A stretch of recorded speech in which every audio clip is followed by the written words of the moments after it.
اللہ تعالیٰ نے جب انسان کو وجود میں لانے کا فیصلہ کیا تو سب سے پہلے حضرت اسرائیل علیہ السلام کو حکم ہوا کہ زمین سے سرخ، سفید اور کالے رنگ کی مٹی لے کر آئے۔ حضرت اسرائیل علیہ السلام نے اپنے رب کی حکم کی تعمیل کرتے ہوئے مکہ اور طائف کے درمیان سے مٹی لا کر رکھ دی۔ پھر اللہ تعالیٰ نے اس مٹی پر بارش برسائی اور اس سے ایک پتلا بنایا جسے حضرت آدم علیہ السلام کا جسم کہا جاتا ہے۔ یہ پتلا تقریباً 40 سال تک ایسے ہی بے جان پڑا رہا۔ پھر 40 سال بعد روح کو جسم میں داخل ہونے کا حکم ہوا اور روح کے داخل ہوتے ہی حضرت آدم علیہ السلام ایک دم کھڑے ہو گئے۔ پھر ایک فرشتہ جنت سے حضرت آدم علیہ السلام کے لیے لباس لے کر آیا اور لباس پہنا کر انہیں عزت و عظمت کے تخت پر بٹھایا۔ یہ سب دیکھ کر فرشتوں نے یہ سوچنا شروع کر دیا کہ اللہ کے ہاں مٹی سے ملے انسان سے زیادہ ہماری عزت ہوگی۔ اس پر اللہ تعالیٰ نے آدم علیہ السلام کو کچھ ایسی چیزیں سکھا دی جو فرشتوں کو نہیں پتا تھی۔ اس پر فرشتوں نے اللہ سے معافیاں مانگی اور تمام فرشتوں نے آدم علیہ السلام کو سجدہ کیا سوائے ایک فرشتے کے جس کو شیطان کہا جاتا ہے۔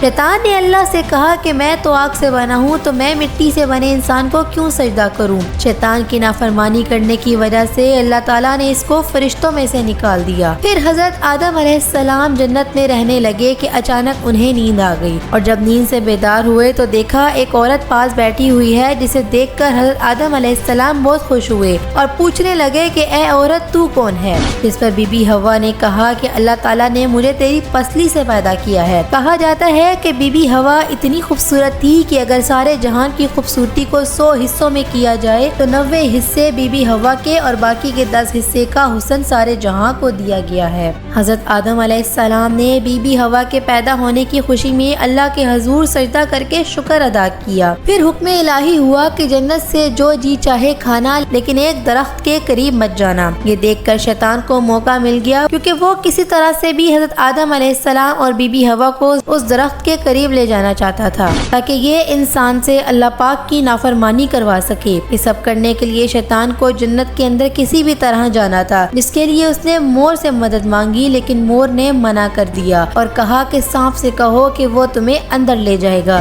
اس وقت سانپ جنت کا خادم تھا لیکن وہ شیطان کی باتوں میں آ گیا اور شیطان کو منہ میں چھپا کر جنت کے اندر لے گیا۔ وہاں جاتے ہی اس نے حضرت آدم علیہ السلام کے آگے رونا شروع کر دیا اور کہنے لگا کہ مجھے تم لوگوں پر بہت ترس آ رہا ہے کیونکہ بہت جلد تم لوگ جنت سے نکال دیے جاؤ گے اور یہ ساری نعمتیں تم سے چھین لی جائیں گی۔ یہ سن کر حضرت آدم علیہ السلام بہت غمگین ہوئے، جس پر شیطان نے انہیں کہا کہ غمگین مت ہو آدم، اگر تم میری بات مان لو تو ساری زندگی جنت میں رہو گے اور موت بھی کبھی نہیں آئے گی۔ جس پر حضرت آدم علیہ السلام خوش ہو کر پوچھنے لگے کہ ایسا کیسے ہو سکتا ہے؟ اب شیطان دل ہی دل میں مزے لیتا ہوا کہنے لگا کہ اگر تم اس درخت کے قریب جاؤ جہاں اللہ نے تمہیں جانے سے روکا ہے تو تم لوگ فائدے میں رہو گے۔ یہ بات سنتے ہی حضرت آدم علیہ السلام نے انکار کر دیا لیکن جنت کا لالچ اور ہمیشہ کی زندگی جینے کے لیے انہیں اس درخت کے قریب جا کر اس کا پھل توڑنے کے لیے مجبور کر دیا۔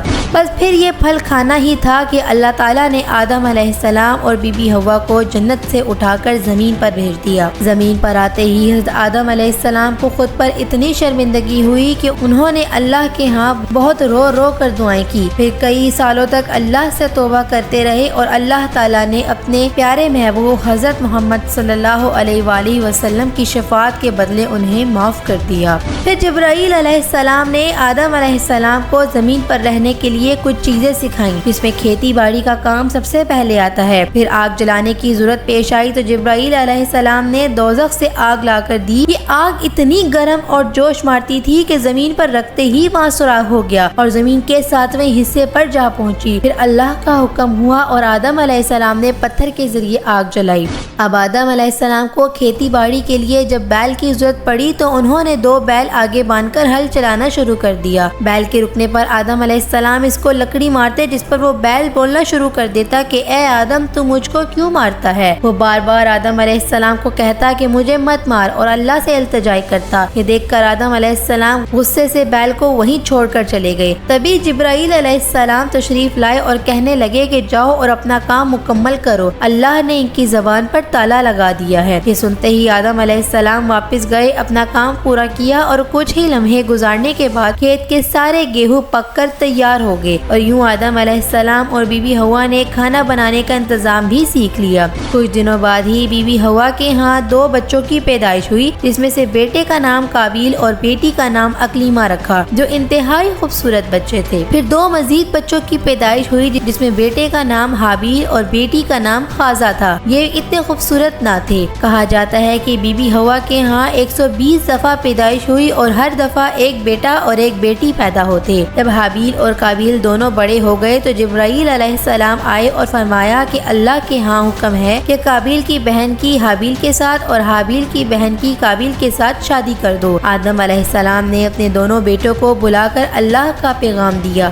جس کو قابیل نے یہ کہہ کر رد کر دیا کہ میری بہن اقلیمہ بہت خوبصورت ہے، اس لیے حابیل سے شادی نہیں ہو سکتی۔ آدم علیہ السلام نے اپنے بیٹے قابیل کو سمجھایا اور آخر کار یہ دونوں شادیاں قرار پائیں۔ شادی ہو جانے کے بعد بھی قابیل کے دل میں جلن اور حسد کی آگ باقی رہی تو اس نے حابیل سے بہن کی طلاق کی بات کرنا شروع کر دی، جس پر حابیل نے صاف انکار کر دیا کہ یہ شادی کا حکم تو اللہ کی طرف سے تھا۔ آدم علیہ السلام نے جب یہ ماجرا دیکھا تو اپنے دونوں بیٹوں کو کوہ منع پر قربانی دینے کا حکم دیا۔ اس زمانے میں اللہ کی طرف سے جس کی قربانی پر بجلی گر جاتی تھی تو وہ قربانی قبول ہو جاتی تھی۔ جب حابیل اور قابیل دونوں نے قربانی دی تو نیت کو دیکھتے ہوئے اللہ نے حابیل کی قربانی قبول فرما لی اور قابیل کی ویسی کی ویسی ہی پڑی رہی۔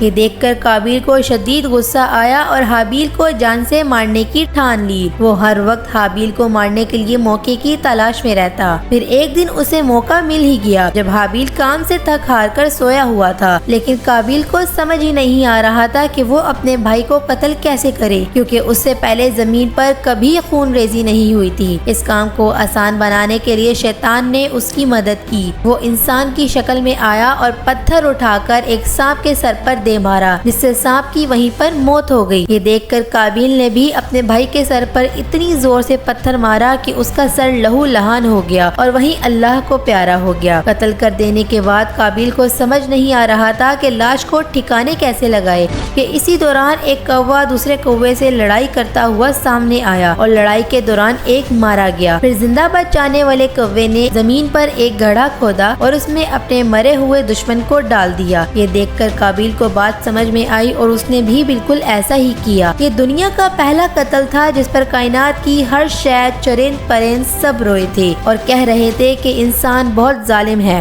جو اپنے بھائی کو بہت بے رحمی سے مار ڈالتا ہے۔ اس دن کے بعد دنیا میں ہونے والے ہر قتل کا گناہ قابیل کے سر پر آئے گا، کیونکہ ہمارے پیارے نبی کریم صلی اللہ علیہ وآلہ وسلم نے فرمایا کہ ایک انسان کا قتل گویا ساری انسانیت کا قتل ہے۔